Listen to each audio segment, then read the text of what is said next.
भिवंडी निजामपूर शहर महानगरपालिकेच्या जन्म मृत्यू नोंदणी विभागातून कळवण्यात येते की नागरिकांना आता घरी बसून किंवा बाहेरून आपल्या जुन्या जन्म दाखल्याचा संगणकीय उतारा केंद्र शासनाच्या DCCRS सह सिव्हिल रजिस्ट्रेशन सिस्टीम या संकेतस्थळावरून स्वतः मिळविता येणार आहे।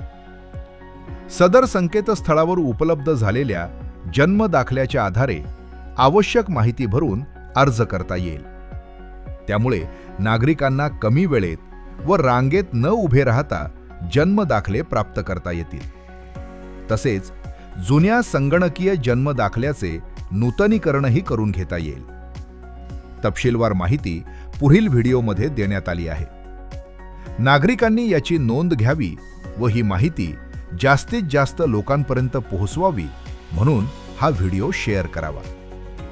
नमस्कार, मी आपल्याला DCCRS या पोर्टलबद्दल थोडी माहिती देत आहे आणि ती जी माहिती आहे ती तुम्हाला जुन्या दाखल्यासाठी म्हणजे तुमचा जुना दाखला तो नवीन पद्धतीत बारकोड म्हणजे सेंट्रल गव्हर्नमेंटचा तो दाखला आहे त्या पद्धतीत कसा मिळवावा याबद्दल मार्गदर्शन करत आहे।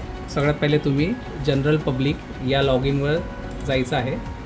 त्यानंतर तुम्हाला स्वतः साइनअप करायचं आहे। साइनअप केल्यानंतर तुम्ही जी माहिती भरली आहे साइनअपमध्ये त्याच्यामधला ईमेल ID किंवा मोबाईल नंबर टाकून तुम्हाला OTP इकडे घ्यायचा आहे। या पद्धतीने तुमच्या मोबाईलवरती एक CRS टीमकडून OTP प्राप्त होईल। OTP प्राप्त झाल्यानंतर तुम्हाला तो OTP यावरती प्रविष्ट करायचा आहे म्हणजे टाकायचा आहे। OTP टाकल्यानंतर तुम्हाला अशा प्रकारचं स्क्रीनिंग समोर दिसेल। स्क्रीन समोर दिसल्यानंतर तुम्हाला बर्थ या ऑप्शनवर जायचं आहे। त्या ऑप्शनवर गेल्यानंतर त्याच्यामध्ये ॲड ओल्ड बर्थ इव्हेंट वरती क्लिक करायचं आहे। त्यावर क्लिक केल्यानंतर समोर दिसलेला जो फॉर्म आहे जे CRS टीमने दिलेला आहे तो पूर्ण आपल्याला भरायचा आहे। त्याच्यामध्ये कुठलीही माहिती तुम्ही अपूर्ण ठेवायची नाही आहे। जे तुमच्या जुन्या डेटामध्ये म्हणजे जुन्या जन्म प्रमाणपत्रामध्ये जी माहिती आहे ती संपूर्ण माहिती जशीच्या तशी या फॉर्ममध्ये भरायची आहे। फॉर्ममध्ये माहिती भरल्यानंतर तुम्हाला अपलोड डॉक्युमेंट यावरती क्लिक करून तुमचं जुनं प्रमाणपत्र त्यावर टाकायचं आहे आणि ती नेक्स्ट करायचं आहे।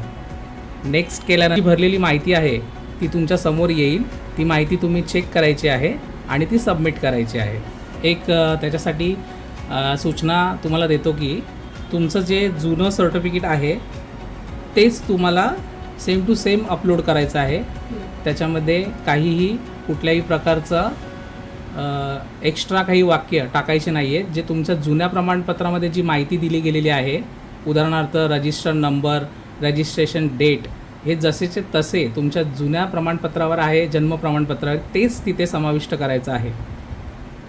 तसेच जे हाताने केलेले प्रमाणपत्र आहेत किंवा महानगरपालिकेने हाताने दिलेले जे प्रमाणपत्र तुम्हाला जन्माचे आहेत ते यावरती टाकू नये। त्यासाठी तुम्ही महानगरपालिकेच्या जन्ममृत्यू विभाग नोंदणी विभागाशी संपर्क करायचा आहे त्या माहितीसाठी।